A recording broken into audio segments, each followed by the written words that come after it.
Hello, friends. This is Dave Hurwitz, executive editor at ClassicsToday.com, here with random reviews from the Overflow room.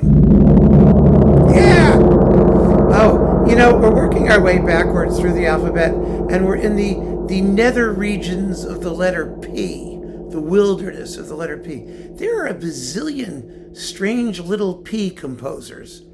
Just billions of them, it seems. And this series, you're going to love this batch, let me tell you.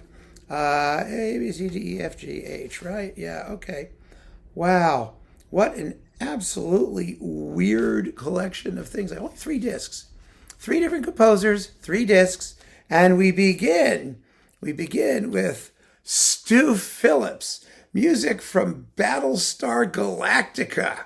Yeah, baby. Actually, it's wonderful sci-fi TV music. Absolutely terrific. And we've got, let's see, the prologue, the main title, the Battlestar Galactica theme, the destruction of peace, Adam's theme, the residue of war, sex at last, Cassiopeia and Starbuck. Well, isn't that nice? Sex at last, Cylon attack, the end of Atlantia.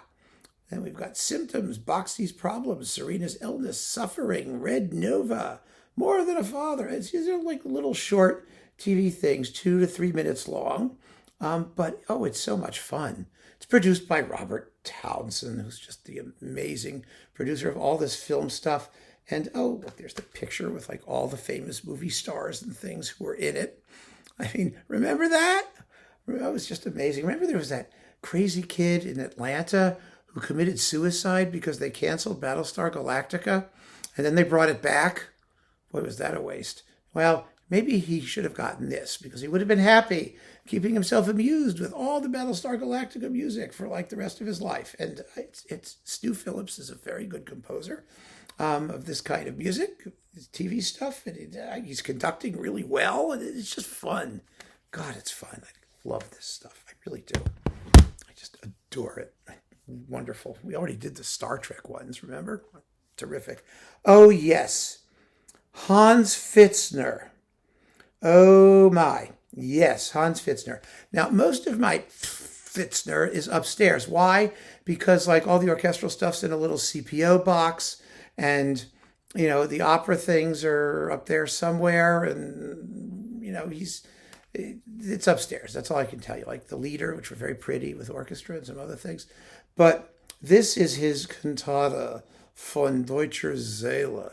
Oh my God. It's only 98 minutes long, only, with the Wiener Symphoniker, Martin Sieghart, the Wiener Singverein, and soloists. Well, Robert Hall and Barbara Hotzel and Glenn Winsdale and Gabriella Fontana. And there's an organ. I mean, it's on Eichendorff poetry. And I've told my Von Deutscher Seele horror story a couple times, when I was dying of an asthma attack, and this is what was on the radio, and I wished I were dead. This is on Artie Nova. It may still be around. The classic recording, I think, what was it, Kubelik? It was in the Kubelik box. It was on Deutsche Grammophon. I mean, they were the right label to do things like that. And there have been a couple of recordings of it since. I still find it to be possibly the dullest piece of music ever written. Maybe not the dullest piece of music ever written, but it takes some getting used to. Let's put it that way. I think that's a fair way to say it, don't you? Okay, there we go. It's just amazing. I hung on to it. That's all I can say for my perspicacity in that respect.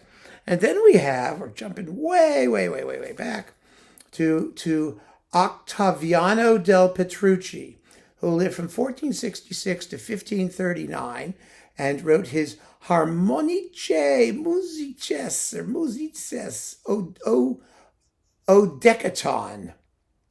It's an odecaton, yes. So let's see. It's what this thing is. Let's put it that way. It's on Harmonia Mundi, and Petrucci's odecaton is a collection of songs, chansons, arranged for consort, for viols, and we have fretwork, which is always fabulous on Harmonia Mundi. They're just great, and they do amazing work. The music is extremely pretty. This was published in 1501, so we're right like in the middle or the beginning, or no, we're at the middle of the musical renaissance kind of thing. Really, really fascinating. 100 years before Monteverdi and Orfeo and that stuff. And so these are vocal pieces that were arranged for some sort of consort. It's a showcase of attractive song settings from the first ever printed collection of part music. Music in multiple parts for several like chamber ensemble, things like that. And it's a wonderful disc. It really is. And the music is very attractive. And the songs are great. I mean, they're like greatest hits. And they're by like famous people. They're by, let's see, who are they by?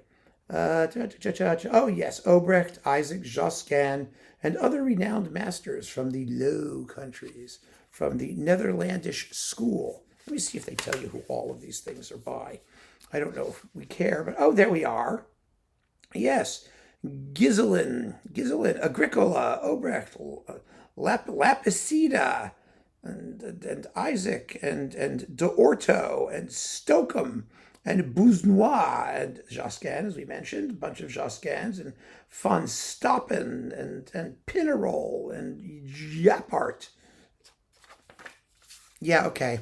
So, next time you need some music for your, local festivity, and you want the greatest hits of 14 something, you might want to consider Petrucci's Harmonice, Musi something, Decaton. Goodness gracious. Anyway, it's fun, and it was worth having, and I kept it because it was wonderful. So there you go. That's all we needed. 3 discs. It took just as much time as I would have taken on 20 discs just to pronounce that stupid thing. Anyway, keep on listening, friends. Thanks for joining me, and take care.